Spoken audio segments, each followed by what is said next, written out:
Can climate change be beaten? In this special episode of UpFront, I'll ask author and activist Naomi Klein and the UN's climate chief, Christiana Figueres.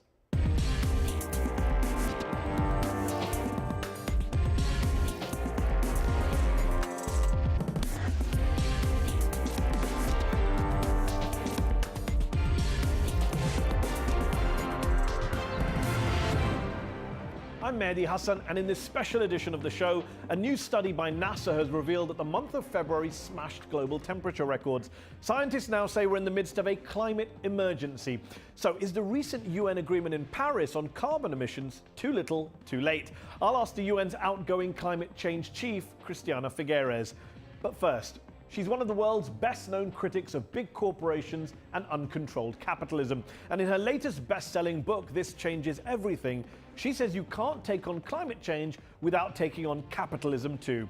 Earlier, I sat down with this week's headliner, Naomi Klein.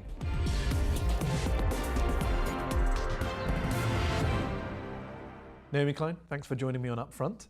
You write in your latest book, This Changes Everything, that a growing number of scientists now agree, quote, there is still time to avoid catastrophic warming, but not within the rules of capitalism as they're currently constructed. I want to come back to the capitalism point in a moment, but first, how much time do we have left, in your view, to avoid catastrophic warming? So the decade we're in is sometimes called decade zero when it comes to climate change, in that we really do need to get emissions pointing in the right direction. Our global emissions are still going up year after year. And the really key question around how much time there is left has to do with whether or not we continue to build infrastructure that locks us into fossil fuels. So that, for instance, the International Energy Agency says that our deadline is 2016 if we want to stay within... So now, basically. Basically now. Yeah. And that's why I think that there's been such a strong focus in the climate movement, taking aim at these big infrastructure projects like pipelines or huge liquid natural gas export terminals. Because of the long-term implications. Right, because if you look at the business plans for these projects, they're built to last 40 years. And we actually need to be off fossil fuels by mid-century if we are going to stay within our carbon budget that's compatible with what our politicians said when they went to Paris in December. Well, on Paris, we had in December this what was called by many a landmark climate change deal in Paris. Its supporters say achieved its major goal of agreeing to keep the global temperature increases well below 2 degrees Celsius. President Obama called it a potential turning point for the world. I'm guessing you disagree with that assessment. Well, I would underline potential, like in red over and over again. Look, there are things that are really important in the Paris deal, and exactly as you say, that goal stated clearly that if we are going to stay safe, we need to keep temperatures below 2 degrees warming, or do everything we can to keep them below 1.5. And that was really significant because for island nations, the slogan is 1.5 to survive, because if anything above that, they disappear beneath the waves, low-lying island nations. So the goal is good. It's the execution you worry about. Well, it's not just the execution, it's the mechanism to meet the goal within the Paris Accord is something called INDCs. These are nationally determined targets. So the way it works is sort of like a potluck approach. So rather than tell countries, okay, this is our carbon budget and this is your slice, China, and this is your slice, United States, that was deemed too top-down because we live in the era of deregulation. So the UN didn't want to tell governments what they were going to do. They just said, okay, everybody go home and make your best effort, and fingers crossed, when we add it all up, it'll match up with our stated goal. The problem is, if you add up all the national targets that were set voluntarily by individual countries, it actually leads us to 3 to 4 degrees of warming. So double what politicians said they wanted to achieve. So it's like a potluck without enough food. They've set themselves or everybody targets. Makes guacamole, like as so often happens in a poorly organized potluck. Yeah. So not as much hope on that front. Is it fair to say your issue with climate change is more ideological, more moral than it is purely environmental? It's about dealing with the underlying economic issues that have brought us to this potentially catastrophic juncture.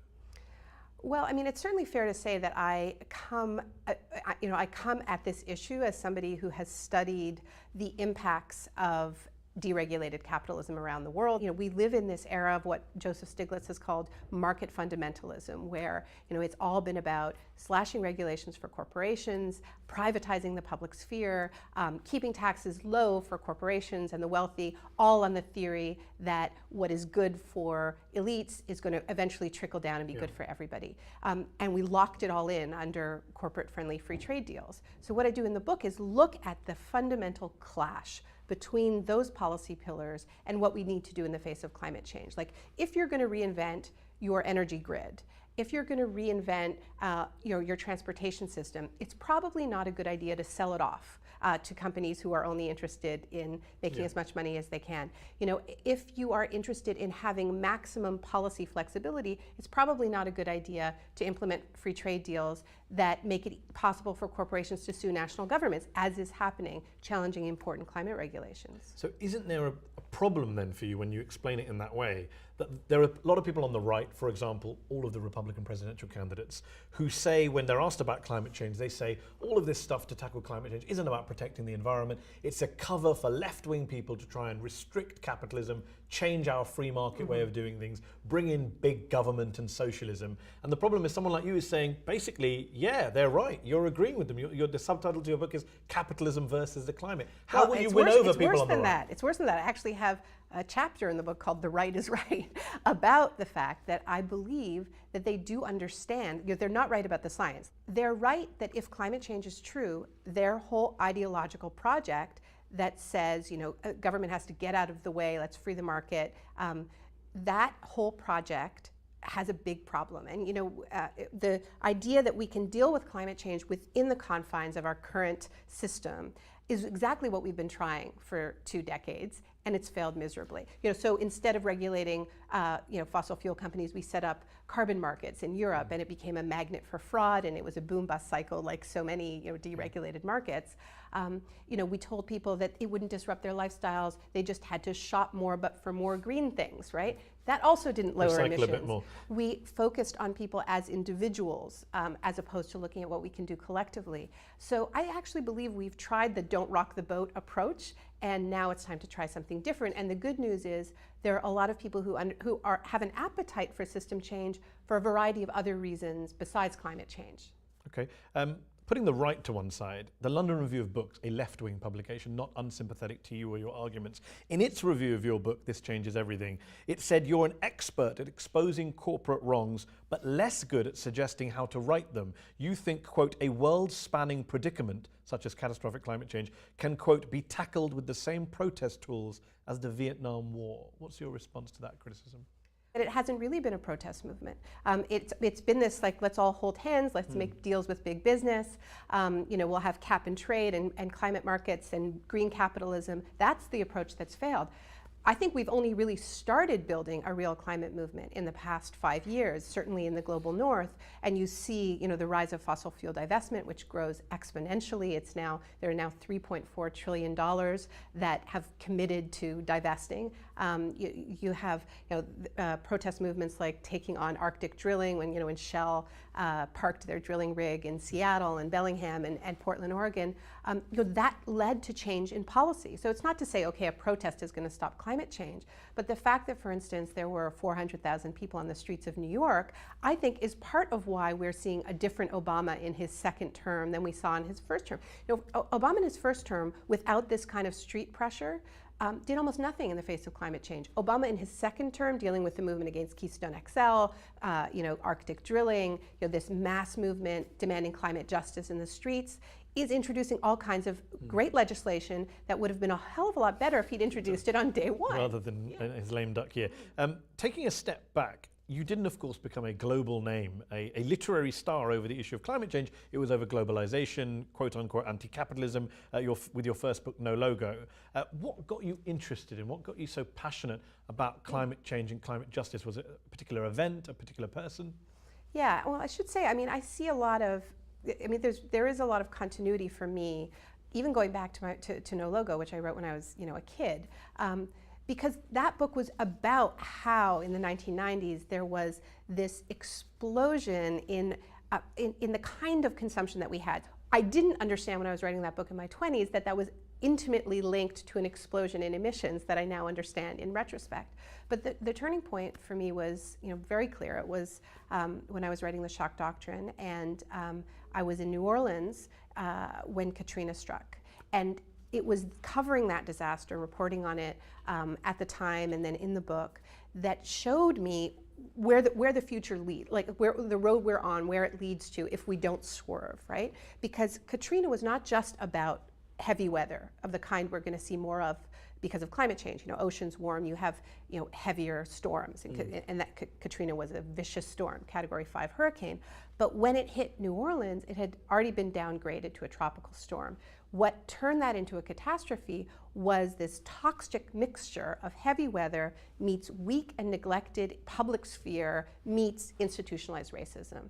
And so that is what climate change looks like without system change. It looks like a public sphere that can't respond. It looks like the victims of that failure being vilified, called animals, looters, on Fox News. So that was my wake-up call, and that's why I'm not afraid to say, if we want to avoid climate change, we need system change. And what about you personally today? How do you, in your everyday life, combat climate change? Because a lot of well-intentioned people, myself included, that's what we find so difficult, because there's this expectation to give up driving or give up flying or now give up meat, which apparently also contributes to climate change. How do people on an individual basis, how do you inspire them to take those kind of steps? Well, first of all, because a lot of those steps actually improve our quality of life. I mean, if we don't spend all of our time in our cars and bike and walk and use transit, if we live in a city where that's possible, if we live in a context where we have the right policies in place, then we'll actually be happier and healthier. And I find I am happier and healthier when I do those things. Same with eating less meat. My huge sin is flying. I wrote in the book that I finally lost my frequent flyer status and cut my flying by 10%. But since the book has come out, even though I tried to do as much as I can by Skype, I've been flying way too much. And I don't make excuses for it. I think it's terrible, frankly. But what I do say is, if the price of admission to this conversation is that we already have to be off fossil fuels, then this is going to be a conversation with two people in it, because we live in a society that is fueled by fossil fuels that make those good decisions really hard in a lot of cases. We don't have a good, fast rail system. Too many places don't have transit or safe bike lanes or all those things, which is why I focus on the policy, less on those individual decisions. But I'm not saying they're not important. They are important, and anyone who wants to call me a hypocrite, bring it on.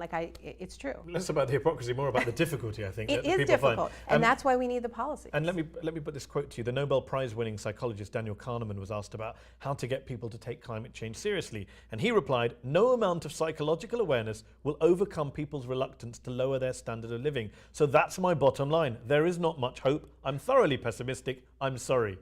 Is he wrong, in your view? Well, I think he is wrong, because the truth is that if you map out a response to climate change that is based in justice, then it's actually going to improve the quality of living for the majority of people. I mean, it is the 10% of the world that are the biggest consumers, and I'm part of that. Who are going to have to cut their standard of living. Yeah, but it isn't everybody. Good luck to a politician who sells lower standards of living, surely. This is the reason why I make the argument that we have to connect the fight against inequality, the fight for racial justice, with the fight to lower emissions. Not by saying climate is more important than jobs, not by saying it's more important than your quality of life, but saying this is not just a middle class issue. This is an issue that if we take seriously, offers the best prospects for huge numbers of people who are getting a really bad deal right now.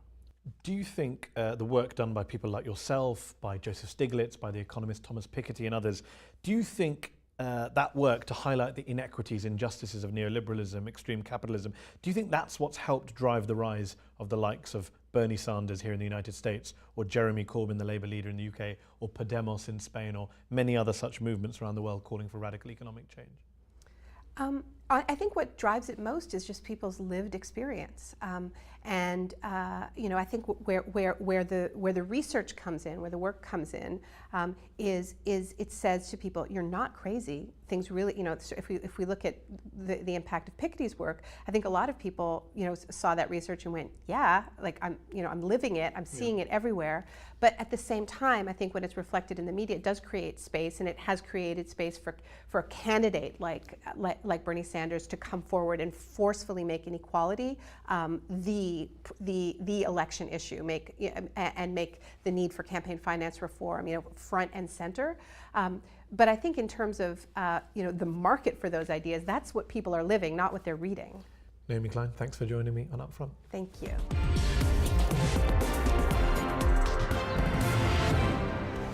Climate change is the biggest threat to our planet. We all agree on that, right? Well, maybe not everyone. Certainly not the climate change deniers in the US Congress, who, according to one recent study, have been on the receiving end of more than $73 million in campaign contributions from oil and gas interests.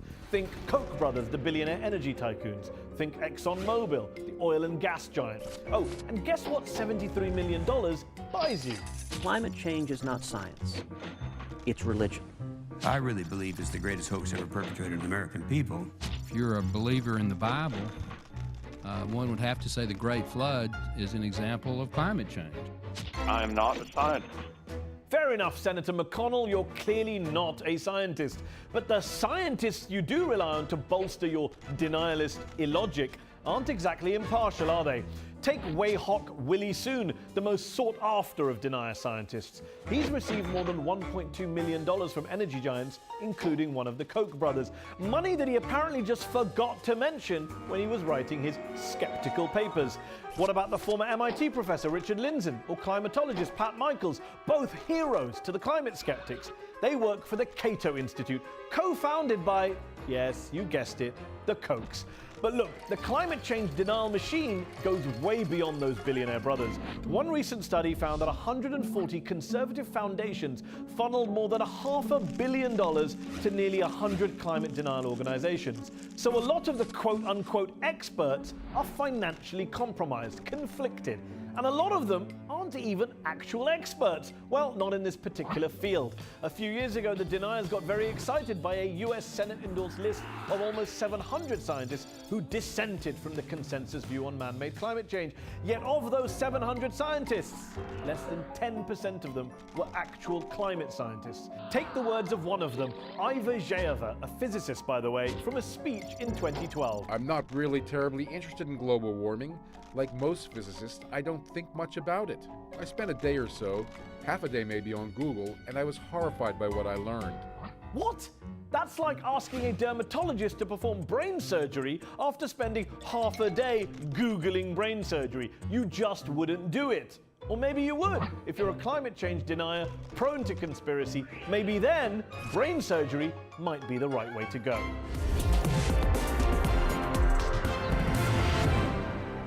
The Paris Climate Change Agreement adopted in December has kindled a huge flame of hope.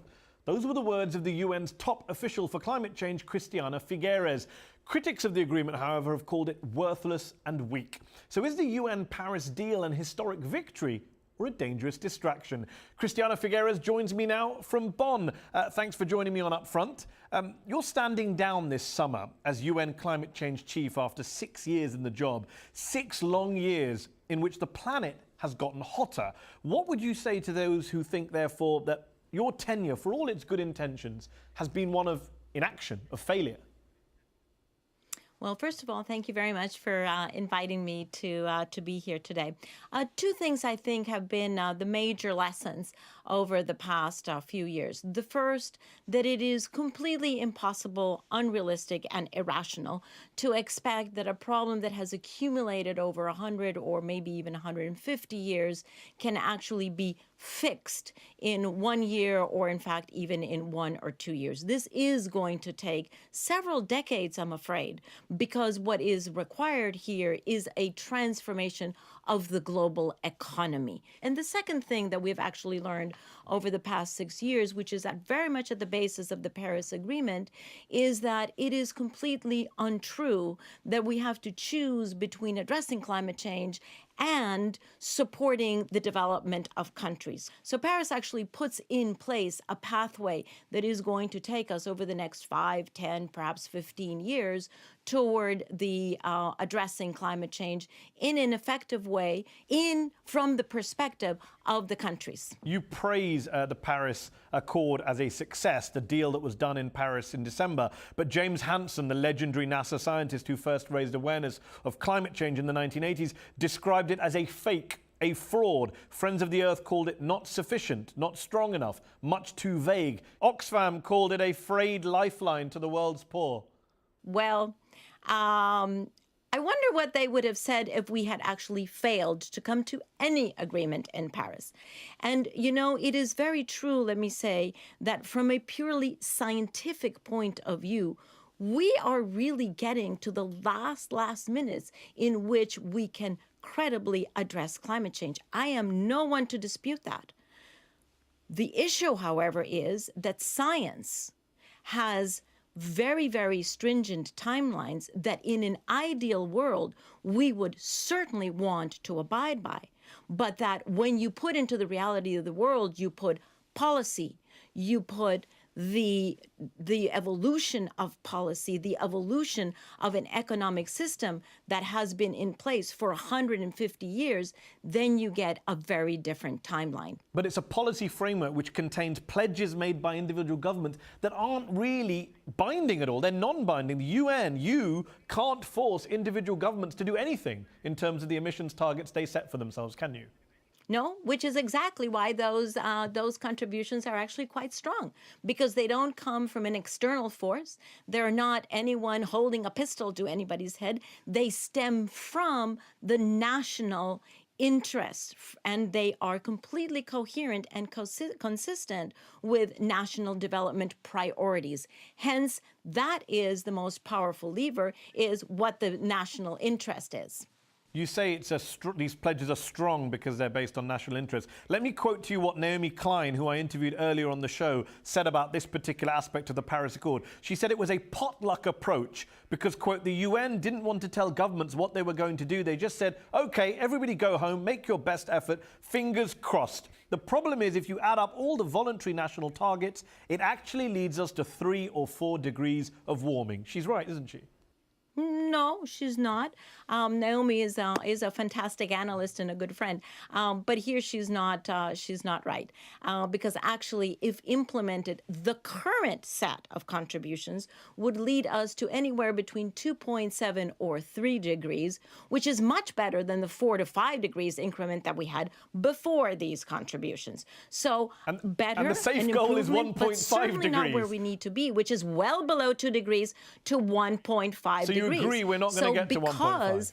Because we knew ahead of time that this collection of first efforts was not going to get us to 1.5, that is precisely why the Paris Agreement has understood that these contributions are the first, but certainly not the last step. They are the floor, they're not the ceiling. And the Paris Agreement actually puts in place a pathway of constant improvement over the next decades to actually get to peaking and then to a rapid descent until we're at the 1.5 pathway. What about Naomi Klein's main argument? It's something you touched on earlier, that it's capitalism versus the climate, that there is no way of stopping catastrophic climate change within our current neoliberal economic system, because the whole point of a deregulated free market economy or free market system is to find resources and exploit them regardless of the environmental cost. Unless you change the economic system, there's no way you can beat climate change. Well, my experience actually is that certainly not 100% of the private sector, but we do have a very, very interesting number of private sector representatives, whether those are corporations, whether they are investors, whether they are insurance companies, that have actually understood that it is in their interest to address climate change, that it is in their interest to change their energy matrix, that it is in their interest to change investments. And you have a growing number of corporations that have actually already committed to either being 100% renewable, or even better yet, already getting onto the path of 1.5. So let me tell you, the private sector cannot guarantee that we're going to get onto the 1.5 pathway. But I tell you one thing, without them, it is absolutely clear that we're not going to get there. You've said you think the next UN Secretary General should be a woman. Should that woman be you? You've been called a woman to watch and one of the most promising candidates. It's not within my plans. But it should be a woman, you believe? I think so. It is about time. And there are many wonderfully capable women out there. Christiana Figueres, thanks for joining me on UpFront. Thank you. That's our show. UpFront will be back next week.